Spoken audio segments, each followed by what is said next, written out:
Cred că de la bun început toate datele au fost ca eu să mă prețuiesc foarte puțin pe mine. Eu fiind un copil dintr-o familie de părinți care nu erau nici măcar căsătoriți, se numea familie dezbinată pe vremea aia. Deci nu aveam niciun motiv să mă prețuiesc pe mine. Mi-a fost tot timpul rușine și de sărăcie și de că n-aveam părinți, că stăteam cu bunicii, să explic tot timpul de ce tata e într-un fel cu numele și mama într-altfel. Și până la urmă mi-am dat seama că ca să fiu acceptată m-am înscris așa într-o cursă nebună de a face bine. Ca oamenii să vadă și să spună, vai, ce fată grozavă, ce fată inteligentă, ce fată bună. Și am făcut foarte multe lucruri în sensul ăsta, pe care nu le regret, evident, dar până la urmă am ajuns la divorț, băiatul a crescut și nu mai are nevoie de mine așa cum avea când era mic. Eu am sacrificat foarte mult din mine ca să devin mamă. Am încercat ani și ani de zile și până la urmă am reușit să adopt un băiat și am vorbit la protecția copilului, nu m-am precupețit ca la piață, la secând la pantofi. Am zis să-mi dea un copil care se potrivește profilului meu psihologic sau un copil care să aibă nevoie de mamă. Am înfiat un băiat de 7 ani cu probleme foarte mari în viață și cu un debut foarte trist în viață și cu care m-am chinuit ani și ani de zile.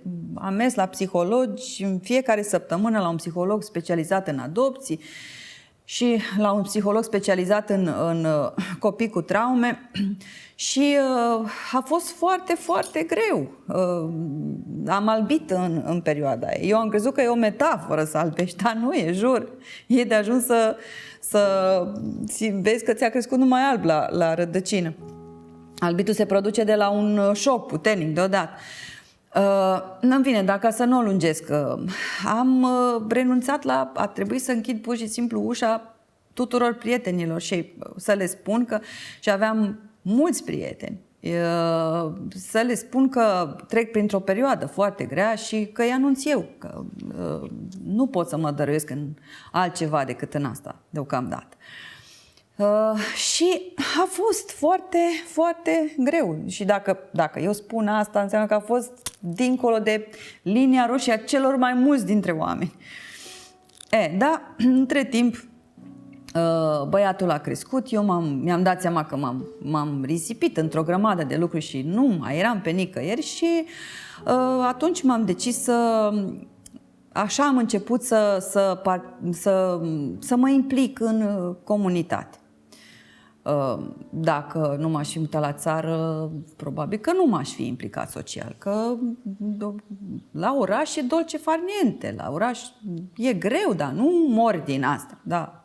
La țară chiar mori, dacă nu te implici, chiar e foarte, foarte greu pentru un orășan să înțeleagă viața la țară dacă n-a avut rude la țară sau dacă nu s-a implicat la un moment dat, nu să stea la masă, pe terasă. Și am început să curăț drumurile de gunoaie, să repar drumurile, așa cât am putut eu, cu 2 mâini, ca femeie singură. N-am avut aliați. Vreo 2-3 ani am curățat drumurile de gunoaie, stăteam de vorbă cu vecinii și fără să le spun nimic în fața lor, strângeam gunoaie, strângeam sticle și peturi. Și se simte asta, că comuna noastră e mult mai curată. Oamenii nu mai aruncă, eu de 1 an de zile nu mai strâng gunoaie. Dar văzând că nu fac față și că nu pot să repar șanțurile cu 2 mâini, am început să mă documentez despre administrația locală, despre proiectele europene. Am scris o grămadă de memorii, am scris și un manifest care a făcut oarește vâlvă la vremea aceea. Am fost și vizitată de niște lideri ale unor asociații civice locale și în urma vâlvei care s-a făcut, cu foarte multe memorii la primărie, la administrația locală, pentru infrastructură, pentru drumuri, pentru canalizare, adică niște condiții minime pentru secolul 21, am decis să candidez de primar. Mi s-a părut important să fac asta, pentru că am ajuns la o vârstă la care dacă nu împărtășești din experiența vieții tale și din dragostea pe care ai acumulat-o de-a lungul vieții, viața ta e cam fără sens. Și pentru că copilul meu a crescut și am acumulat și aveam de dat. Și probabil că asta vine din spiritul matern, pentru că o mamă, în esența sa, e un om care se dăruiește pe sine. La femeie e un lucru instinctiv. Nu? Și de aceea, după părerea mea, femeia ar trebui să se implice în comunitate și are ce dărui comunității. Pentru că femeile știu foarte bine ce e de făcut. Numai că sutele și sutele de ani de opresiune le-au făcut să-și piardă conexiunea cu ele însele și cu puterea lor. Rolul femeii e esențial în comunitate. Așa cum în casă, de exemplu, dacă vede că e nemăturată, nu o să-l împingă pe bărbat de fund cu mătura la spate, o să măture ea. Și la fel și în comunitate. Ar trebui concret aici la țară să se implice, să candideze pentru locuri importante în Consiliul Local, de primar, să vorbească, s-ar implica, ar vorbi cu oamenii, ar avea inițiativă. Pentru că așa cum își crește un copil ca mamă și îi dăruiește unui copil, așa femeile pot să dăruiască comunității. Bărbatul se implică pentru a se dovedi, a se arăta pe el. Iar eu, așa cum am implicat și am dăruit unui copil care nu era al meu, așa am decis și mi-am asumat să dăruiesc unei comunități care nu era a mea. Și nu m-am ținut deoparte din comoditate, pentru că e ușor incomod să te implici în comunitate. E incomod ca femeie, ca și femeie. Dar am făcut.